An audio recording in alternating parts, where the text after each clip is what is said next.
Good morning, folks. I'm Jim Shroyer, and welcome to That's My Farm. And behind me here, you can see some funny little critters, and these are goats.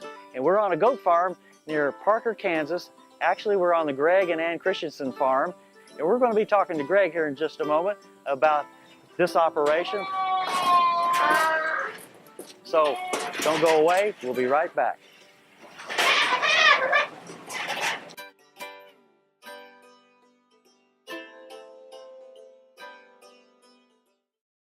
Closed captioning brought to you by Ag Promo Source. Together we grow. Learn more at agpromosource.com. That's My Farm is brought to you in part by TALLGRASS Commodities. Big enough to serve, small enough to care. Good morning, folks. Welcome to That's My Farm. I'm Jim Shroyer, your host, and we're in luck today because we're in Lynn County near the town of Parker, and it's a huge town, by the way. And with us we have Greg Christiansen, and we're on the Greg and Ann Christiansen farm. And what's unusual about this interview, this section we're going to have today, is that you're a goat farmer, and that's kind of unusual in the state of Kansas. So Greg, kind of tell us about the whole operation. I did a few things, but I had a chance to get into farming a little bit. I had some cattle, rented some pasture. So I do some row crop farming. I've got some cows. About, 12, 13 years ago, I was training border collies. A friend of mine was teaching me how to train my border collie, and he was using goats to train them on. And my son was with me, and so this friend had said, I just can't buy any goats for you to train with because they're just too high. He said, they just got real high. So how much does a goat cost? He said, oh gosh, they're up to like maybe $50. And so you're thinking $50, maybe that's not so high after all? Not today, it's not high at all. But so I did this little mental exercise with my son. He was in high school, and like every high school kid, he's has trouble with math, and like he thinks he'll never use it. Right. So I said, well, get your pencil paper out. We kind of went through the numbers, and I thought, there could be some money in raising goats, because my pastures, I always said my pastures were like good for goats, but that's about it. They were brushy, poor grass. And so we started buying goats. Actually, we still have one goat on the place that was born here. That first year we had goats. And she's still alive. She had twins this year. I'll be darned. So yeah, it's 13 years later, we've got several hundred goats and several dogs that take care of them out in the pasture that keep predators away.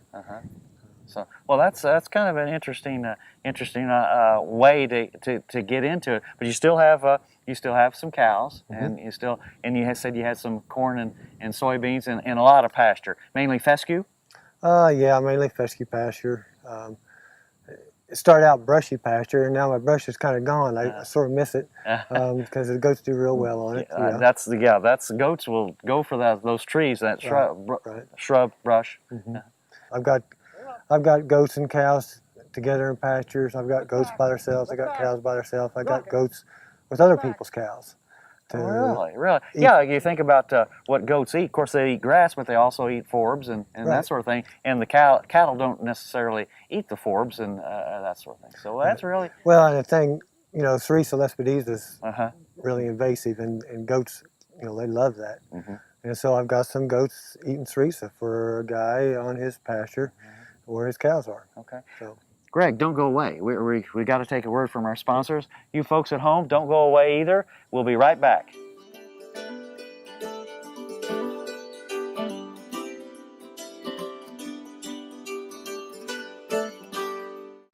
Valley Vet Supply is devoted to providing information and professional quality products at reasonable prices. ValleyVet.com, ValleyVet.com, Valley Vet Supply. Soil is the life of a farm, and for 25 years, SureCrop Liquid Crop Nutrition has helped growers produce abundant quality crops while preserving and improving the soils they steward. SureCrop offers complete soil and plant analysis with cropping recommendations, delivery direct to your on-farm storage, and quality crop nutrition custom blended for your field. Choose SureCrop for the assurance of excellence for your soil. Call today or visit their website for more information. Brown Chevrolet Buick in Wamego is driven by the spirit of American ingenuity. Come in for a new Chevrolet car, truck, or SUV. If we don't have exactly what you want, we'll find it for you. And we also have a great selection of used cars. We make sure you have an easy, fun, and transparent sales experience that saves you time and money. But if you want high-pressure salesmen and hours spent in the finance office, you'll just have to go elsewhere. Brown Chevrolet Buick in Wamego.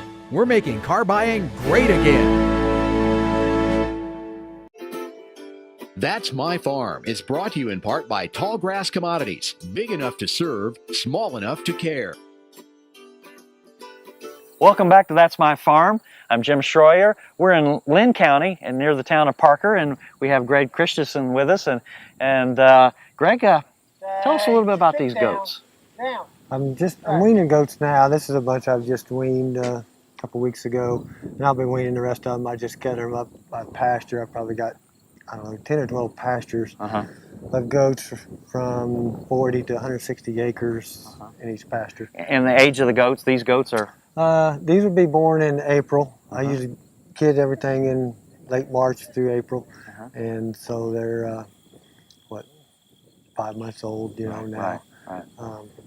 And yeah, so I'll gather them up and they'll graze here until I'll probably sell them in January. Right. I may have some lighter ones I'll keep till February. Right. You don't want to back up. You don't want to back up too far because you're going to be kidding again in March and April. So you want to get rid of the last year's crop. Right. Okay. Yeah, and see the goat market, it's lower in the summer, and then it gets a little higher through the fall. December's a good month. January's even better. February's usually a little better. And there's no guarantees. Right. But before Easter, it usually stays good. After Easter, it tapers off again. Through the summer months again. And it gets lower again. Well, so if I can get a 70-pound goat to market in January, I mean, that's my goal. Okay. And I'll get, they won't all weigh 70. I'm still working on that. Sure. But if you market a 70-pound goat, let's say your goats wean, 50, 60 pounds, 70 pounds in August or September, they're not worth as much as if you would wait till January. But if you took that 70-pound goat in January, he weighs, 90 pounds, that's too heavy. The market doesn't want that. Right. And by waiting until January, they're not quite as picky because I can get by with selling that 70-pound goat. In November, December, they would rather have a 60-pound goat. There are a lot of goats coming to market. 60 pounds, the buyer, that's just what he wants. Well, I can't make as many dollars on a 60-pound goat. So I wait till January. They'll pay just as much for that 70-pounder then as the 60-pounder earlier. And they're usually once a month goat sales. So you have to, if bad weather comes and I miss that January sale, I still got the February sale. But you still got to feed them for another month. You got to feed them for another month, yeah, and you factor that in. So what do you feed? What do you feed goats? Depending on what forage I have here at home, I try to have enough grass grown up here through the late summer and stockpile it and let the goats graze. When the grazing gets less, I'll start feeding the dry distiller's grain from the ethanol plant at Garnett, and I'll feed them. It just depends on their forage. Maybe a half a pound a day of grain per head of the distiller's grain. Yeah, just and that's pretty good protein. That's in that 25% protein range. Yeah, and it's real high in energy, but it's fibrous energy, and so it's not like feeding corn that upsets the rumen bacteria. Right. Very interesting. Well, I tell you what, we have to take a break. Greg, don't go away, and you folks don't go away. We'll be right back as well.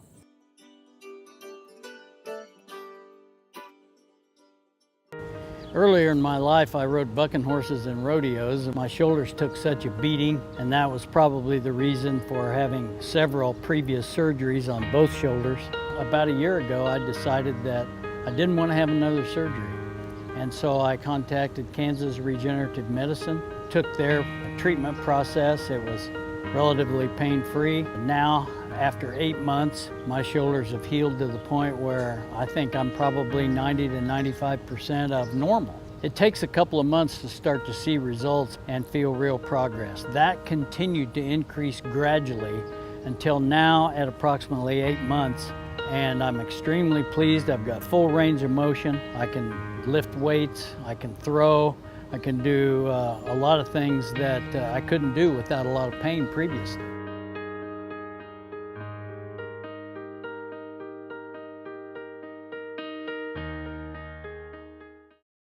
As fourth-generation farmers themselves, Heinen Brothers Ag Service understands the risk and rewards of farming. So when it comes to quality aerial and ground application, fertilizer, ag chemicals, and anhydrous ammonia, call Heinen Brothers Ag today, 800-760-4964. Grain sorghum is one of the most important cereal crops worldwide, and Kansas leads the nation in its production. Over the years, sorghum has been either exported, used in animal feed domestically, or for other industrial uses. Recently, its use in the ethanol market has seen tremendous growth, with 30% of domestic sorghum typically going to ethanol production. Kansas Grain Sorghum is committed to sorghum research, market development, and education. Learn more at ksgrainsorghum.org. That's My Farm is brought to you in part by TALLGRASS Commodities, big enough to serve, small enough to care.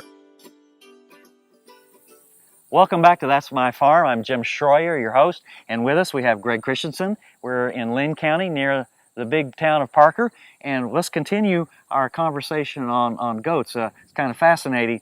We're talking about a 70-pound goat.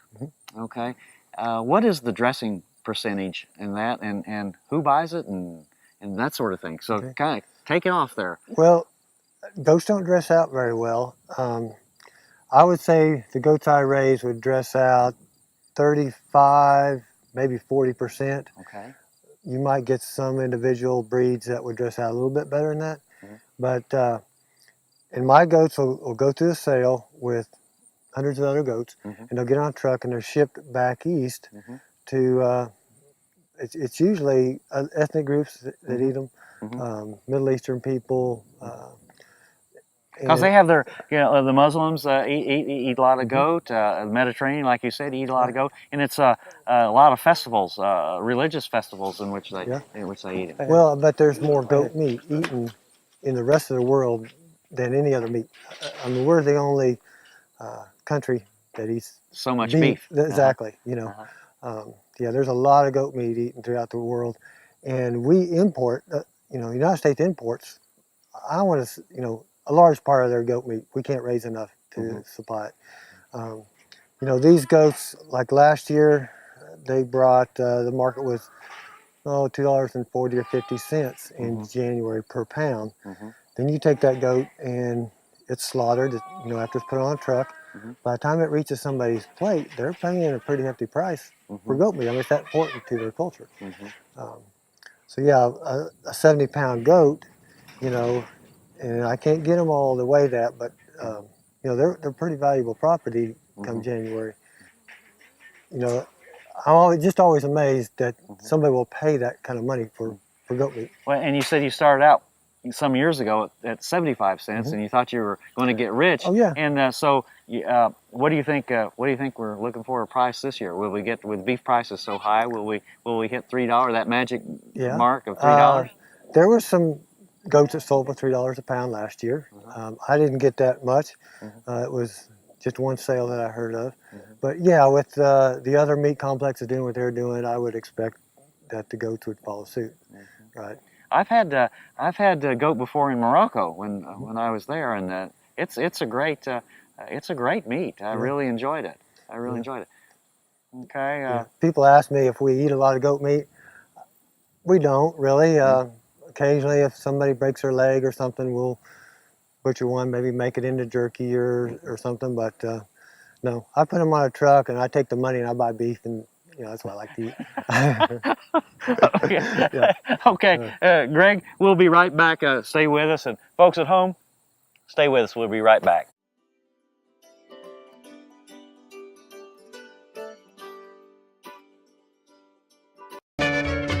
Ag Promo Source is a unique group of marketing specialists with one mission: help your ag business grow. Each affiliate has their own area of expertise, and they work together to bring you advice, products, and services. To get started, visit agpromosource.com. Ag Promo Source. Together we grow. Next time you see a beautiful field of corn, reach out and thank the farmers who work tirelessly to raise corn for livestock feed, renewable fuels, and exports to feed a growing world population. The farmers on the Kansas Corn Commission work for Kansas Corn with grower-funded checkoff dollars that support foreign and domestic market development, research, promotion, and education to expand opportunities for Kansas farmers. To learn more, visit kscorn.com. KFRM is one of the largest farm radio stations in the nation, dedicated to informing and entertaining rural listeners from northern Oklahoma to southwestern Nebraska. You can catch KFRM in many ways. Of course, 550 on the AM dial, streaming at kfrm.com, or on your smartphone by going to the TuneIn Radio app, or on Ag AM in Kansas on Tuesdays and Facebook every day of the week. KFRM, tune us in. You'll be glad you did. That's My Farm is brought to you in part by Tallgrass Commodities. Big enough to serve, small enough to care. Welcome back, folks. That's My Farm. I'm Jim Shroyer, and we're on the goat farm near Parker, Kansas. And with us, we have Greg Christiansen. Well, what kind of goats do you have? Well, I use some Kiko bucks. My doe herd has got a lot of Kiko influence. I also use Texmaster bucks, which is a boar crossed with myotonic, which myotonic is a fainting goat. You might have heard of it. Yeah, I've seen the YouTube video of fainting bucks, right? I don't know what, somebody told me, he said, well, they used to take these fainting goats and put them with their good goats. So when the coyote came up, the fainting goat would faint and the coyote would eat that one and save their good goats. So I don't know, I can't see how it's very much of a... So is that a big, predators are a big problem? That's kind of why you got into the dogs, the herding dogs and the protective dogs. Right, yeah, I have two kinds of dogs. I have the border collies that would herd them up when I need to capture them and work them. And then I have the guard dogs, the livestock guardian dogs that just live out there with them, stay with them, protect them. At night you'll hear them barking, and those dogs, it's just in their nature, it's just in their blood. Like a hunting dog hunts, a guardian dog will bond with what you raise it with. You put whatever you want the dog to protect, you put it with them when it's just a few weeks old. A pup, yeah. Right. If you want to protect chickens or your kids or whatever, that's what you put. So I would put them with goats, and then they just bond and they'll go out. And if I would get goats out, there would be a dog out with them. They'll just follow them and be with them all the time. Okay. Changing the subject here, you're also an author. So tell us a little bit about the book that you've written, and I know you have a calendar as well. And where do those funds go? Yeah, well, I would have people come and they'd ride around with me because they were interested in getting into goats, and they'd see how what I did with my fencing, how I kept them in, what kind of breeds I used, things you're asking me here. And then they would say, well, is there some kind of book that I could get that would kind of tell me all this? And there wasn't. I didn't find one when we were starting. And so I attempted to write one. And a couple of years ago, I had it published. It's called Raising Meat Goats in a Commercial Operation. And it just has what we do and how we raise them and how I do the fencing and how I market them and what I feed them. And yeah, I take the funds from the book will go to Christian missionaries, Christian groups that spread the gospel of Jesus Christ.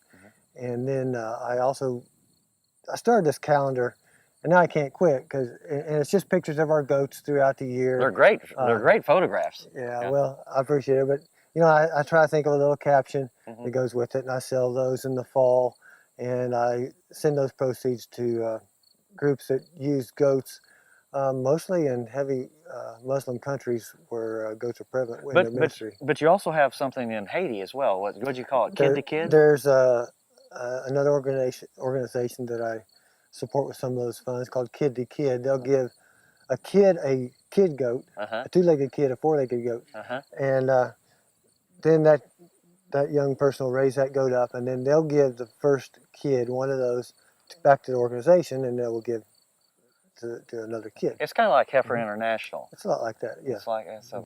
Well, Greg, let's take a break right here, and folks, stay with us. We'll be right back after these words, and we're going to go out into pasture here and take a look at goats out in the pasture. So stay with us.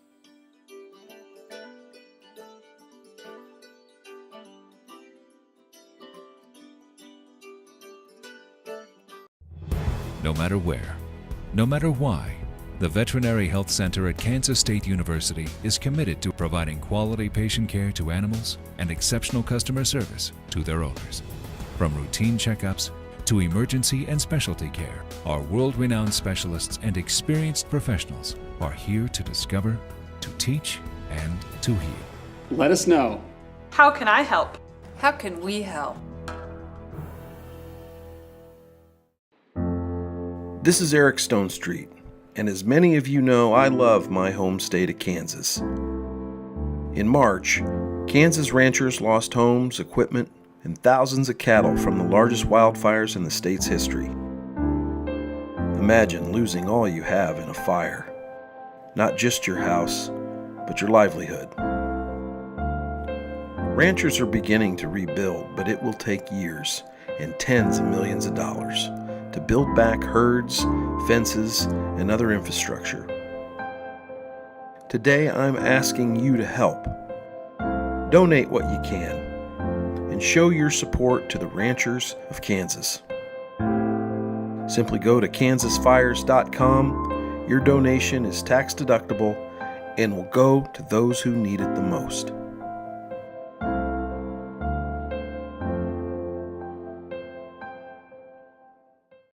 Tarwater Farm and Home has been family owned and operated since its beginning in 1978.